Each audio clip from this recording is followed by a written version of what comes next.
sharing your afternoon with us here on Kababayan LA. Meron pong panawagan sa mga lola. Kung kayo po ay yung tinatawag nilang may asim pa o mahilig pang rumampa, aba, baka feel yung maging Queen Lola. This is a very different pageant. This is called Queen Lola, a pageant for grandmothers. Of course, kidding aside, it's a pageant that pays tribute to our lolas. Marami pong mga naghihirap na mga lola para palakihin ang kanilang mga apo. Siyempre, marami po sa ating mga kababayan dito, they don't speak English, but they understand because they were raised by their lolas who spoke to them in English as well. And this is also paying tribute to our grandmothers. And we are calling for people who want to join o kaya naman meron kayong lola na sa tingin nyo ay maaari pang sumali. Now, but you know what? Not too long ago, I had an interview with the two MCs that will be joining us for the pageant night. And with these two people, you know, parang it's so hard to set kidding aside. Kasi po talagang it's so difficult not to laugh when we're with them. I'm talking about the two funniest personalities in the Filipino-American community right now. Si Bernardo, si Kuya Berns, kilala natin siya. And of course, Fed de los Reyes na lumipad pa po from San Francisco. It is always fun whenever I have Bernardo here on the show. Kuya Bernie, hello and welcome back. Parang pastes. Fun. Oh, fun. Hello sa mga viewers, ang magandang si Janelle. And diba? Miss Fed de los Reyes, last time you were here, we talked about the Facebook. And yes. How did that go? I'm sorry, I wasn't able to go. But Yeah nga. Oo nga, sayang nga. Nadilit Pwede ko. pa gawin ulit. Na-delete mo ang Facebook. Di ba, nadidelete ba yun? O na-deactivate? Deactivate. Or reactivate? Ignore mo ako eh. Ignore. Ano pa ba? Like? Ano pa ba? Like, oo, wag kang No, but nag-ignore. Bad It's yun. still, it's still going on. Ang dami pa ring material. Hindi And we nawawala ng material. And we can still friend you on Facebook. Absolutely. Meron siyang yung page niya talagang para sa mga fans. Ah. Tsaka para sa mga lola rin, katulad mo. Medyo bold. Medyo bold. Uy, I want to see that. Okay, now, you're here to talk about Queen Lola. Yes. I love Yes. Ay, I'm a young lola. Ako ang last Lola ka na ba talaga? Hindi. Lola pa lang. Last year's winner ho ako and para Ng sa Queen Lola. para sa mga glamorous grandmas out there, we're paying tribute to the Filipino Americans. Okay, they say that about the Filipino-American community here in Los Angeles, which is napakahihilig sa pageant. Sa LA lang ba yon? Sa San Francisco ba ganon? And I know you've lived in the East Coast. Ganon din. Everywhere ba? Pageant? Global lang ang vision namin. Pero right now, it's LA and San Francisco lang. Pero itong region na ito ng West Coast, we're hoping to get the candidates all the way from Seattle and all the way down from Sacramento. And Sana. this is what I like about this particular pageant. It's not your usual pageant because it's Queen Lola. Queen Lola, basta meron kang apo, lola ka.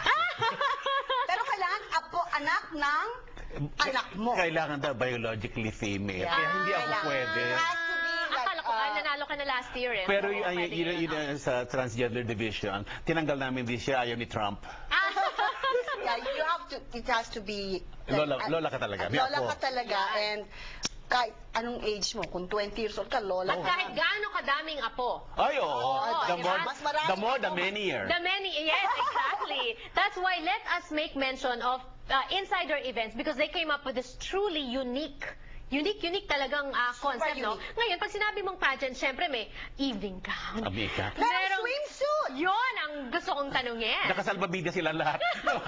No, Built-in salbabida. we want to showcase the modern Filipino Lola. Kasi hindi ba, matriarchal society ng mga Pilipino, it's Lola-centered, di ba? Marunong ang lahi natin magpahalaga sa matatanda. Okay. And May we hope to lay that out as the foundation of the whole thing. May talent portion. May talent portion. May portion. Talent portion. And may talent portion, And may yes. question and answer portion. Yung Kahit anong talent. Yung talent portion, yung gano'ng kakagaling na apihin yung daughter-in-law mo. Gano'n ka kagaling mag mag-hip hop. Oo. Singing, dance, whatever special talents they have, we want to showcase that. Pwede bang talent yung gaano kadaming anak mo? Baka sumali si Octomam. And they are joining us today because they will be emceeing and co-emceeing the Queen Lola pageant You night. don't know it. Ikaw ang aming glamorous anchor person. By the way, I think By so. the way.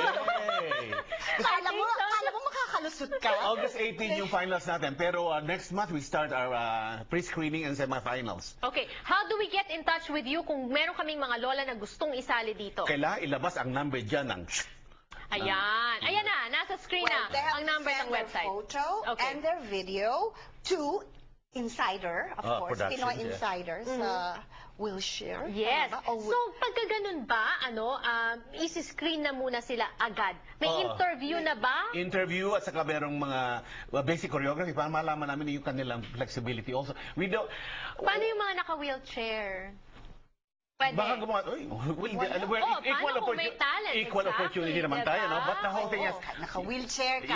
you have to watch out also, siyempre may mga medical conditions na ayaw mo naman, baka naman may mga IB, di naman pwede sa hindi nga pwede. realistically, Oo. di ba? Pero kung may special, we want to showcase whatever special skills or talents these senior, mature, beautiful women have to offer. I just know for now that this show is gonna be a hit. We want you to go to the pageant night itself. It's open to everyone. Open to everyone. Yes. You mean, Yung pageant night, oo, Pageant diba? night, yes. And also, this competition is also open to everyone, kung even coming from different states, correct? Oo. Sabi mo. Pero Yeah. basically, Filipino-Americans ang thrust natin for this particular run. Maybe balang araw, who knows? We could be talagang, di ba, parang Mrs. America, Lola, whatever. Oo, Lola America. Or yan, Lola diba? America, bagong pageant yan. Di ba? Mas inclusive.